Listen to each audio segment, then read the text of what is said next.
Shalom, selamat hari Minggu semuanya, minggu yang pertama di 2022.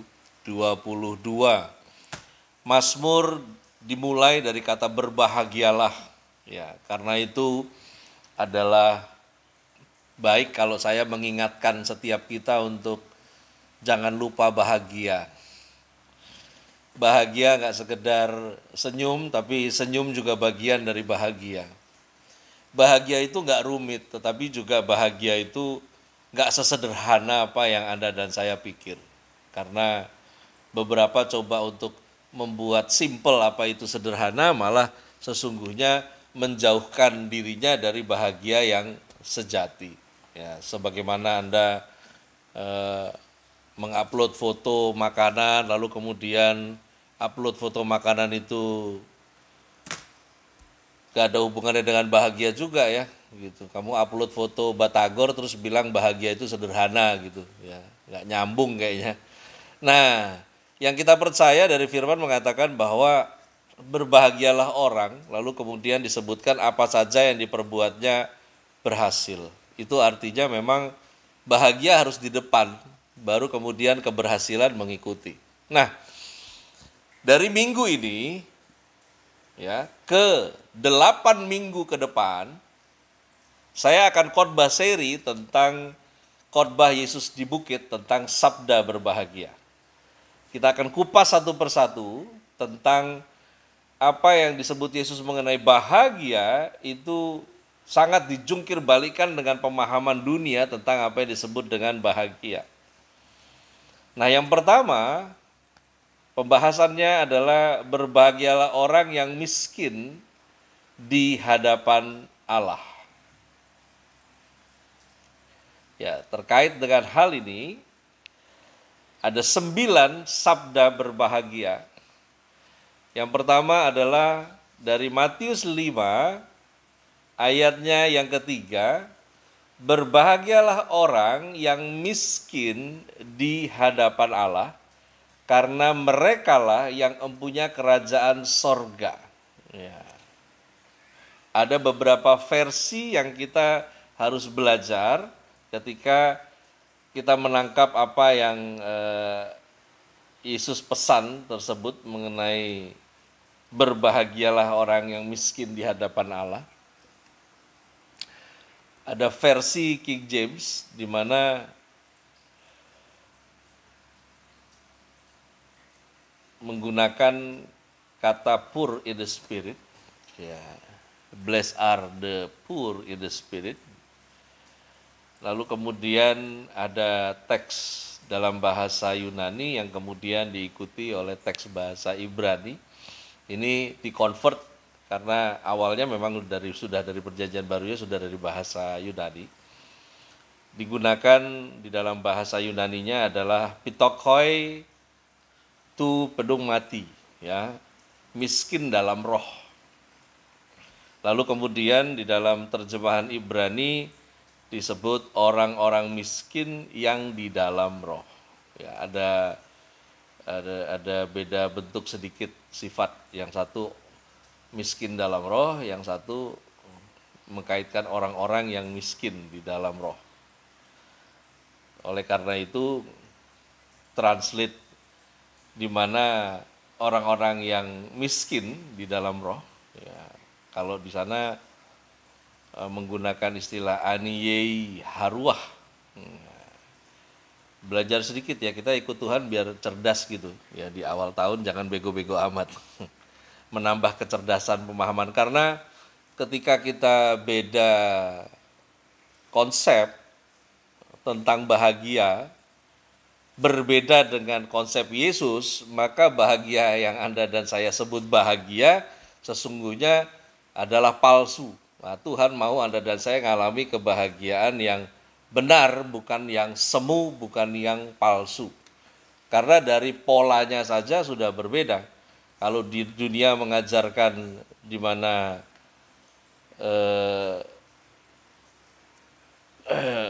yang disebutkan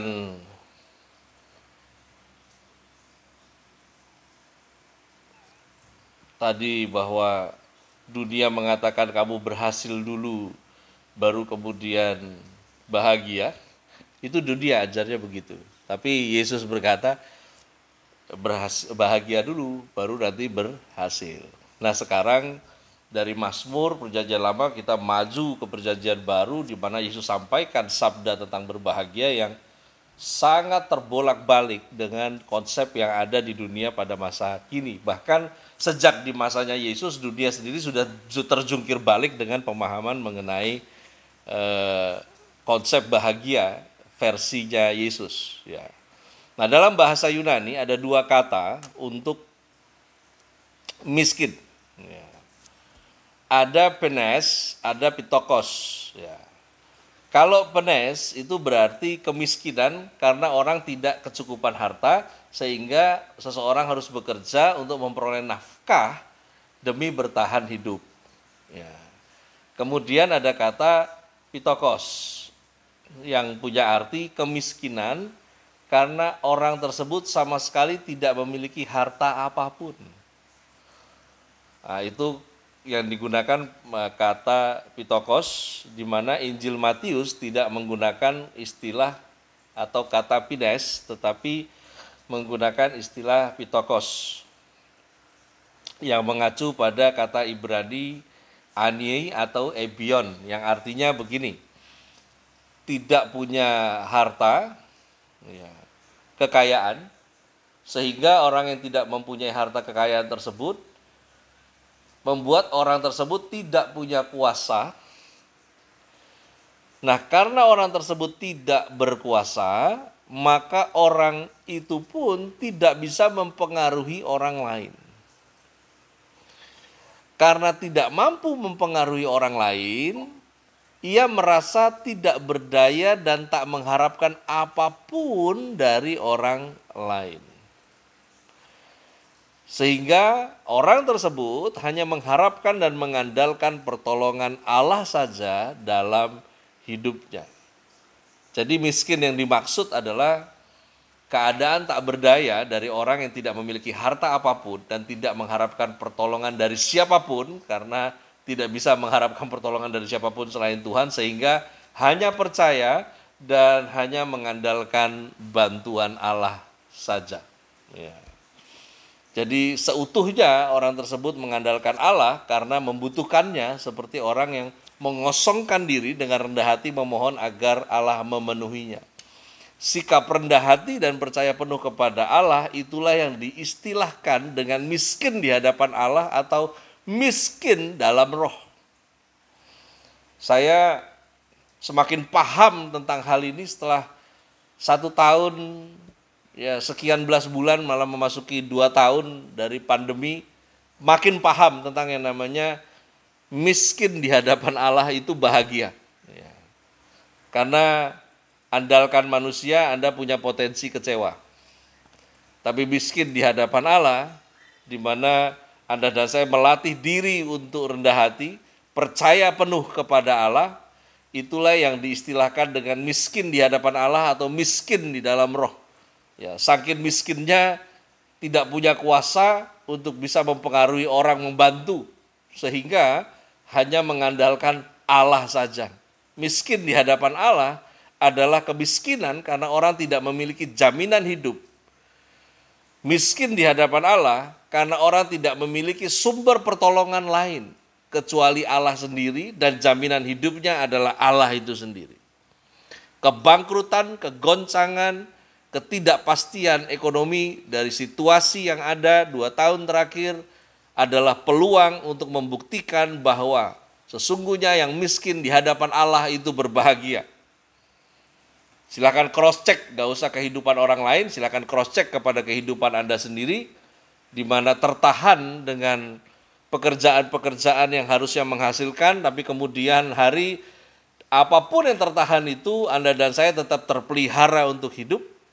Bahkan ada beberapa di antara kita yang masa di mana orang kena pecat, Anda malah dapat pekerjaan. Lukas, penulis di dalam Injil, melengkapi sabda bahagia bagi yang miskin dengan sabda celaka bagi yang kaya. Saya tidak cantumkan di tampilan ini, di mana Lukas pasal 6 ayat 20 dan Lukas 6 ayat yang ke-24 tertulis, berbahagialah hai kamu yang miskin, karena kamulah yang empunya kerajaan Allah. Tetapi celakalah kamu, hai kamu yang kaya, karena dalam keadaanmu kamu telah memperoleh penghiburanmu.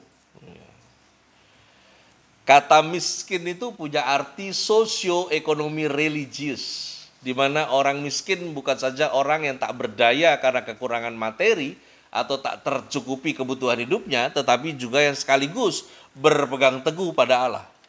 Orang miskin yang mempercayakan diri kepada Allah seperti itu berkenan kepadanya dan tidak dilupakannya, sehingga boleh merasa diri sudah berada dalam lingkup kerajaan Allah.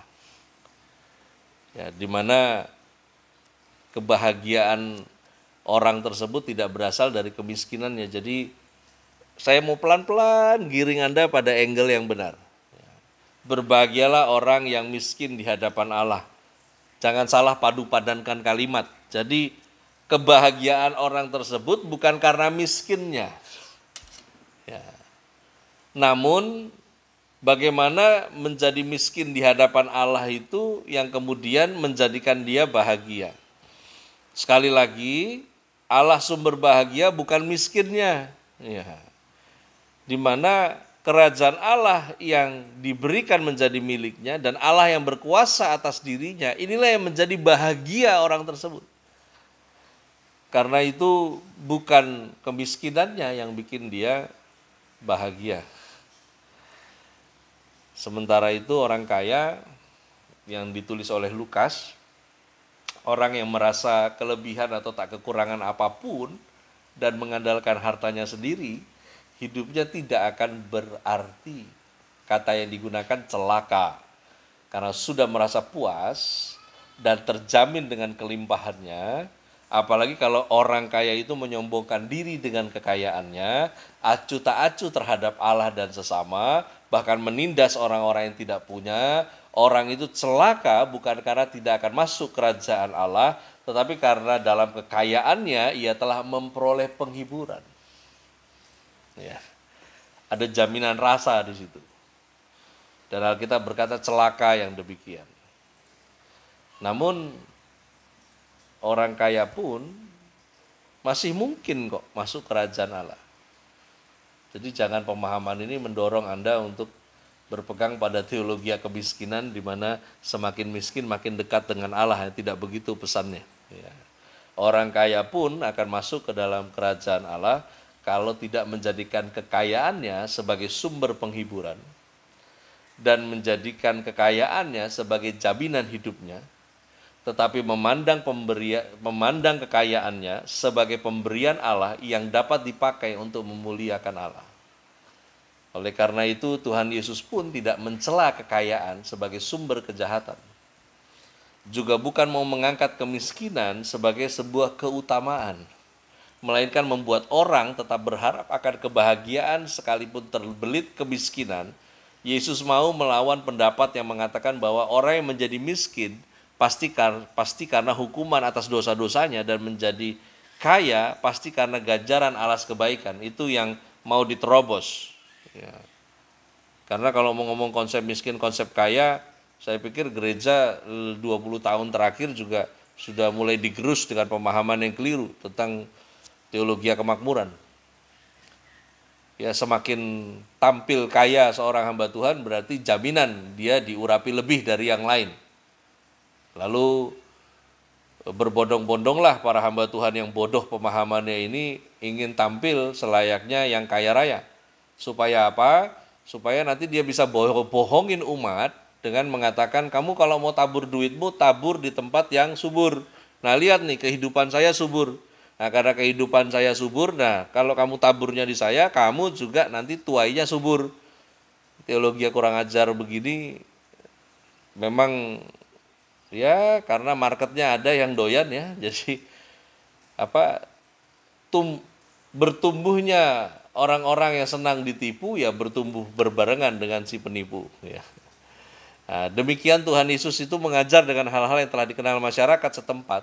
Jadi bicara miskin di hadapan Allah, Jikalau ketika mereka beribadah yang menempatkan diri mereka sebagai orang miskin di hadapan Allah, di mana Yesus mau mengambil filosofi ini dengan ucapan kalimat penghiburan, ya. Berbahagialah orang yang miskin di hadapan Allah, karena merekalah yang mempunyai kerajaan sorga. Sebuah jaminan di mana seseorang akan masuk ke dalam kebenaran, damai sejahtera, sukacita Roh Kudus, dan kuasa, karena menjadikan Allah sumber pertolongan dalam hidupnya. Menjadikan Allah jaminan di dalam hidupnya. Dan dalam tradisi ibadah Yahudi, ya kita harus masuk ke area itu karena Yesus ngomong depannya Yahudi semua.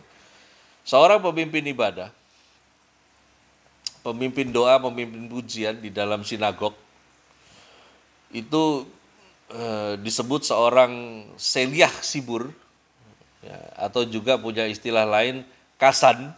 Ya, kasan itu jadi seorang pemimpin ibadah, pemimpin doa, pemimpin pujian, kazan. Ya. Nah, seorang kazan itu memulai pelayanannya, ya, memulai tindakan pelayanan dalam sinagog dengan kata hineni. Ya. Hal tersebut sebagai suatu konfirmasi kepada Allah dan kepada dirinya sendiri bahwa orang tersebut sepenuhnya fokus dan hadir untuk tanggung jawab yang besar untuk melayani jemaat Allah, dan pada awal doa dimulai dengan kata-kata Hineni heani mimaas, yang artinya ini aku seorang miskin yang melayani. Ya. Jadi ketika Yesus menyampaikan mengenai berbahagialah orang yang miskin di hadapan Allah, audiensnya itu sudah paham, sehingga hal tersebut nyambung dengan tradisi ibadah mereka bahwa umat Allah memang selayaknya disebut sebagai seorang yang miskin di hadapan Allah. Karena itu jangan takut dinilai orang karena apa yang kelihatan pada kamu, karena sesungguhnya bahagia itu bukan apa yang kelihatan, namun sesungguhnya juga memang bahagia itu berdampak. Namun kemiskinan karena orang tidak memiliki jaminan hidup dan sumber pertolongan kecuali Allah itu sendiri, itu yang membuat kita bahagia karena sikap miskin di hadapan Allah.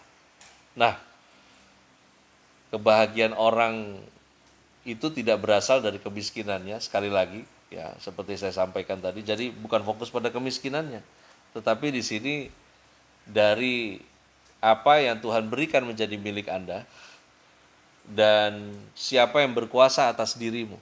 Ya. Karena itu diberikan kerajaan sorga dan menjadi milik Allah itu lebih dari cukup untuk hidup Anda dan saya. Nah, pesan saya yang terakhir dari sesi ini adalah jadilah berbahagia sekarang, bukan nanti.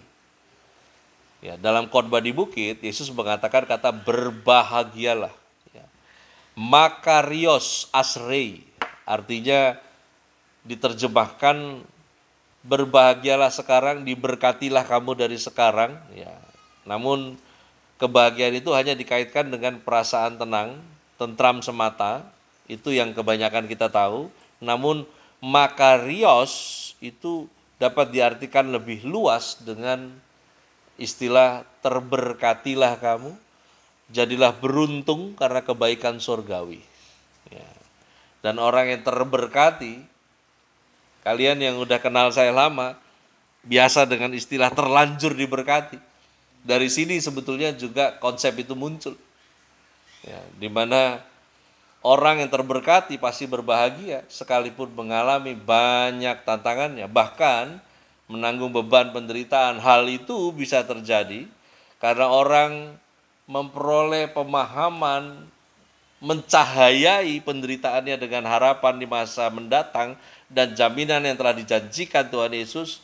Nah, memang berkat yang dijanjikan itu baru terjadi di masa depan, tetapi janji itu dipandang sudah begitu pasti sehingga si penerima dinyatakan bahagia itu sekarang juga. Jadi makarioi itu bukan berarti semoga kamu berbahagia, tetapi kamu sekarang adalah berbahagia, kamu sekarang adalah terberkati, kamu sekarang adalah beruntung karena kebaikan sorgawi. Mari kita melanjutkan